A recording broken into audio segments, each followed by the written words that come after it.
Hello you guys, it's your girl Adrian from the One Range Faringo channel. Welcome back to my channel. Welcome back to me discussing another Degrassi topic. This Degrassi topic is going to be from Degrassi Next Class. Not all the storylines in Degrassi Next Class were horrible. There's about 3 of them that I actually really liked, and I think I say them all the time whenever I get on here and talk about Degrassi Next Class. I like Miles' addiction storyline. I like Maya's depression storyline, and I like Zoe's self-harming, coming into her sexual identity storyline. And, I want to talk about Maya's depression storyline. Maya's depression storyline is probably the best storyline Degrassi's ever wrote for Degrassi Next Class. It was really good because I was sitting here thinking, what storyline did I like more? Did I like the storyline with Miles more, or with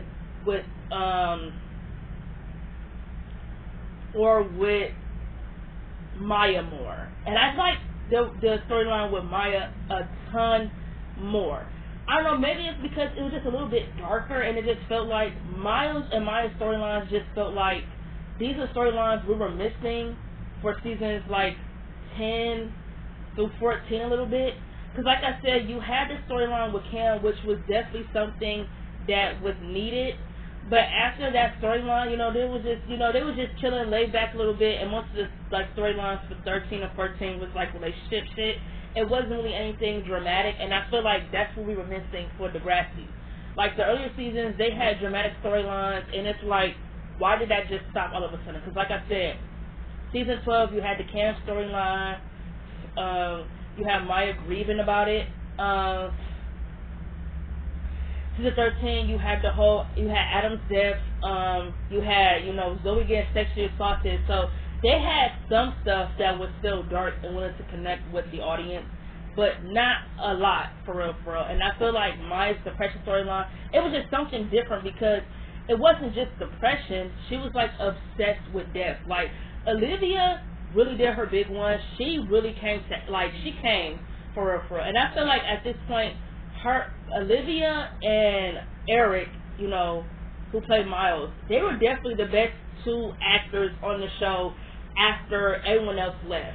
Like, the way they were able to act when it came to very dramatic, dark storylines, they was doing their shit. Like, I already knew Olivia could act, and, the storyline with Cam, she was doing her big one. Like, when it came to just, feeling like she was emotionless about the whole thing, she really did her big one. And I feel like I knew Eric can act when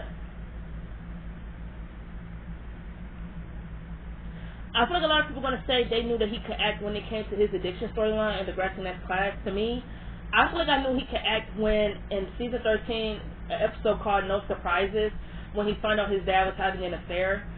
Like, his body language, his facial expressions, when he was able to just show how upset he was feeling, I thought he did a fantastic job. Like, Miles did a fantastic job when it came to just displaying how he was struggling with his identity, trying to get his father's love and affirmation, and how he would just, rebel against his father's authority. Like, Miles had daddy issues, and I like that Degrassi showed that guys can have daddy issues too. Like, guys can want the affirmation and love from their fathers just as much of a girl would want it too, right? So I feel like I like that Degrassi showed that, yes, Miles is a boy, but he definitely has daddy issues, and there's nothing wrong with that. So with Maya's depression storyline, it just was really good because I feel like, I was feeling like, because I don't remember who all was in the bus crash, but when they said Maya was in a bus crash, I was like, okay, let's see what they do with this. Let's see what's her effect after the bus crash. Maya really couldn't write music anymore. Like, her wrist was still, like, all fucked up, and she just was having a hard time when it came to music, and she was being completely isolated from all her friends. Like, she didn't have, like, all her friends were either in relationships or they was busy with the plays. Like Zig, Grace, Jonah, all them, they were busy, and they never checked on Maya how she was doing when she was struggling with her depression. Like, when y'all go back and watch that storyline, they try to make it like, oh, Maya's a horrible friend. It's like, no, it's a 2-way street, baby. The fuck, she would check on Grace and Jonah and see how the fuck they was doing. And it's the fact that they're selfish because automatically after the bus crash, they wanted to use her for music for their play. They never once asked her, was she 100%? Is her wrist okay? They just said, hey, we need you to write a song for the play. and she's a bad friend. Come on now. And the only person she was able to connect with was the guy who was taking pictures, because he was taking pictures of weird shit that caught her attention. Like, he was taking pictures of people who were dying in his country, taking pictures of bombs, all types of weird shit. So Maya became obsessed with death, right? Because she would stay up all night watching death, watching countries being attacked, people dying from boats, all types of shit. She became very, very obsessed with death. And to me, that storyline always made me feel like this shit was very, very dark. Degrassi definitely did not come to play. They knew the fans were complaining about the lack of connecting storylines, and they went ahead and wrote something that the fans could connect with, and they just wrote something about, trauma and how depression can really change you in shapes and sizes. Like, some people might feel sadness, some people might feel anger, some might become, connected with death. And, that's what mine was doing. Like, she was taking pictures of, her in hospital beds with a mask on, and she took pictures when she was on the bus and, said she was hanging up like this, upside down. She made him take pictures of the greenhouse where Cam committed suicide. They never said that. She said they never told her how he died. What else did he take pictures of her? He took pictures of her when she was, I think, where were they at? I want to say some type of art house in season 3, where she was like on the steps, and she like it was fake blood, obviously, and she had rose petals all around her. And Grace thought something was wrong, but she said she was doing it for pictures. And Grace called her a horrible friend because she said, why would she do something like that? That death is nothing to play with. Once you're gone, you're gone. There's no coming back. And Maya was just telling her that death is a beautiful thing because it's going to happen to us all someday, and that Grace then tried to gaslight and tell her that she's a horrible friend because she did not know about her getting a new lung, and said that she's a horrible friend. And it's like, girl, she's a horrible friend.